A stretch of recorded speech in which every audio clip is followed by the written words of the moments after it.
Hello there guys, it's Stephen here, back with another video, and you've all seen last night's game now. I've only just watched it myself. I was out last night playing a gig with my band, which went very well, thank you for asking if you were going to.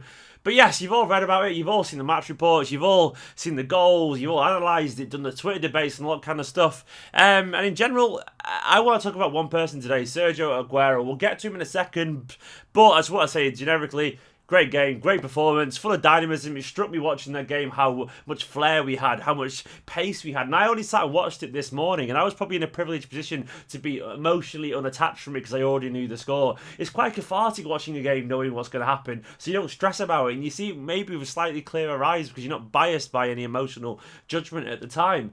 So with that in mind, it was then fascinating to watch a man that looks reborn in the last few games. Sergio Aguero, King Kun, once star who maybe has waned a little bit recently. I think that's probably a fair comment.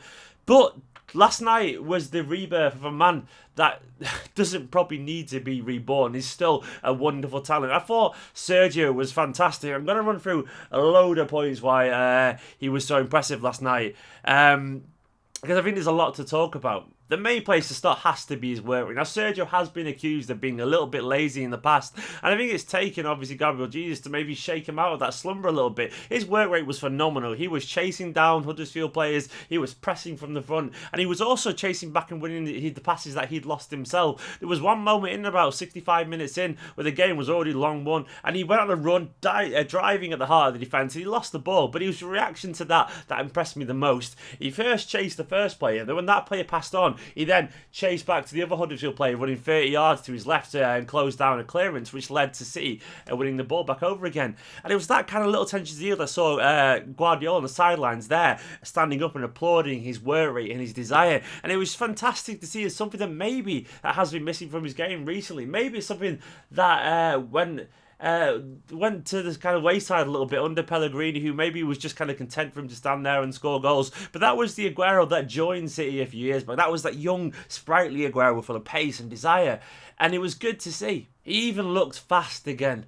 That was the biggest boon for me from this game. It was great to see the Aguero of old with energy and pace and running at defenders. Recently, he's looked a bit cumbersome, almost like a slightly more beautiful Wilfred Bonny.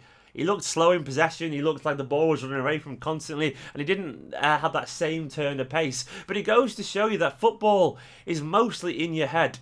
Football is a confidence game. Any sport is. People react to situations differently, even physically when they're confident. It's why keepers look bigger when they're making great saves. They look confident, and when they look smaller, everything goes past them when they're lacking form.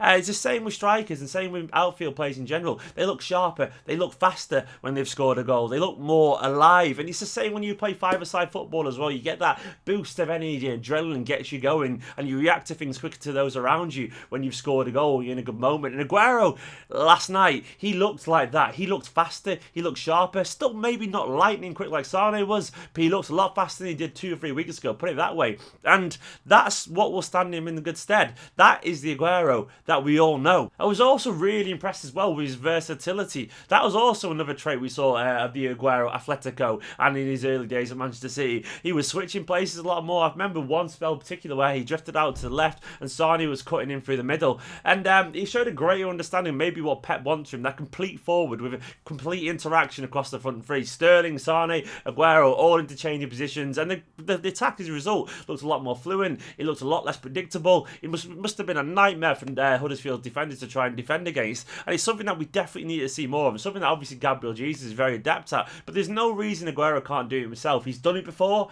I'm sure he'll learn to do it even more so under Guardiola. But it's nice to be able to see him switch around with Sane and move into different roles and not just clog up space in the centre of the pitch. It was a complete forwards performance from Aguero. Not only was there goals, not only was there work rate, there was also creativity. It didn't all come off, but I saw a few beautiful passes. I saw a few 1-2s, first time passes to Sterling and so on. And obviously, the biggest moment of that game for me was the assist for Zaba and the celebration. He dropped to his knees like he just clinches the title.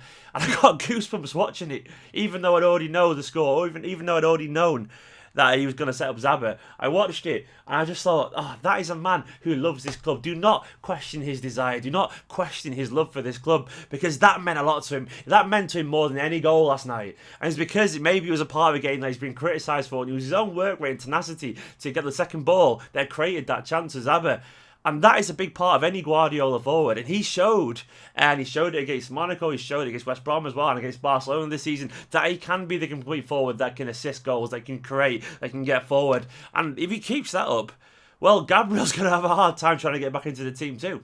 And on that note, maybe it is the value of competition. It's probably very fair to say that he became a little bit complacent. Aguero is a wonderful player, and by all accounts, a decent human being. He seems like a nice bloke, always smiling for the cameras, but he seems instinctively laid back. He isn't a fighter like some are. He seems to be very much a man who likes life in the slow lane, I would say. He works, obviously, he trains hard, I don't doubt that. I'm sure he's a good pro, but he doesn't look like he's the most incredibly self-motivated person in the world. And someone like Gabriel Jesus, a young, plucky upstart with loads of ability from a rival footballing nation, challenging his authority, challenging his position, that is good for Sergio.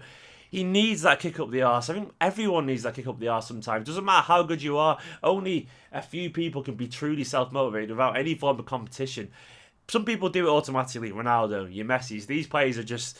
they are freaks of nature. But Aguero maybe needs a little bit of fight. He needs that someone pushing on him to just push him to greater things. And it looks to me like Gabriel Jesus, and then the form of Sterling, then Sane's arrival. These young, exciting flair players. These could bring the best out of Aguero. And that's no bad thing. We have to have competition for places. You can't just have Aguero or Gabriel Jesus. An elite team, a proper world-class team, has both of these players in the squad. And they make it work. They rotate. They keep these players fresh and hungry. And that's what we need to do with Aguero. That's what we need to do with Gabriel Jesus. We need them both going forward. And a Manchester City team with both of those in the squad is always stronger than one with just one of them.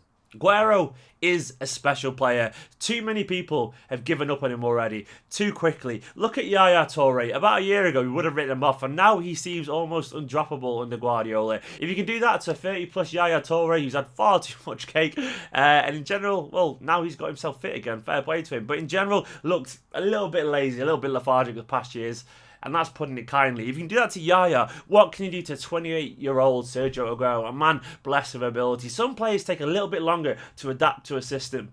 But that's fine. They're all human. They're all different. But if it takes a little bit longer, so be it. He is 100% worth the wait. He is Sergio Aguero, a world-class player, an incredible finisher, a great player who's changed the course of this club's history. More than once. So he deserves our patience. He deserves our respect. That's 22 goals now this season for a man who apparently was past it. I don't know. People say this whole stat padding thing, but I think that genuinely simplifies the game of football. This whole anyone could stat pad thing. If that was the situation, Danny Welbeck would be sat there with 20 plus goals per season. He doesn't. And the reason is because it's not easy to stat pad. You can say that whatever you like, but I would take someone who's guaranteed to score goals every single bloody week against the lesser teams. That is a skill in itself. And this whole not against the top teams, he doesn't do it anymore, that'll be exposed once again for the nonsense it is when he rightly rediscovers his form. Aguero is a wonderful player. He's a special player. He's a player that's grown his identity at this club, and we should value him. We should encourage him to be even better. Get behind him because he remains our player.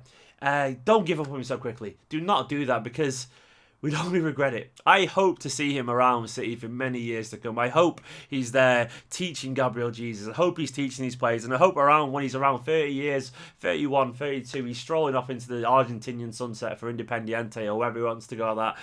And I hope that's the best we see of him because Aguero, not a City, would be devastating. I know we have to move on at some point, but we're far from that position yet. Guardiola was right to say that's the best he's seen Aguero. That was the complete forwards performance. You can write off, say it's only against Huddersfield if you want to, but that is fundamentally misunderstanding the importance of desire and work rate. That's what I was so excited about Aguero last night, and that is there or not, regardless of who you're playing. It doesn't matter if it's Huddersfield, doesn't matter if it's Barcelona. That whole work rate and desire, that's what you're looking for a player like him, and he had it there in abundance. But anyway, guys, I didn't want to do a match reaction. I wanted to talk about Aguero because everything else had already been covered by everyone else, and I'm just glad to see him back. Let me know in the comments what you thought his performance and so on, and cheers. And also, thank you to all those who've since donated to my Patreon since the last video. And yeah, cheers. The support, as ever, is appreciated. Guys, subscribe if you haven't already.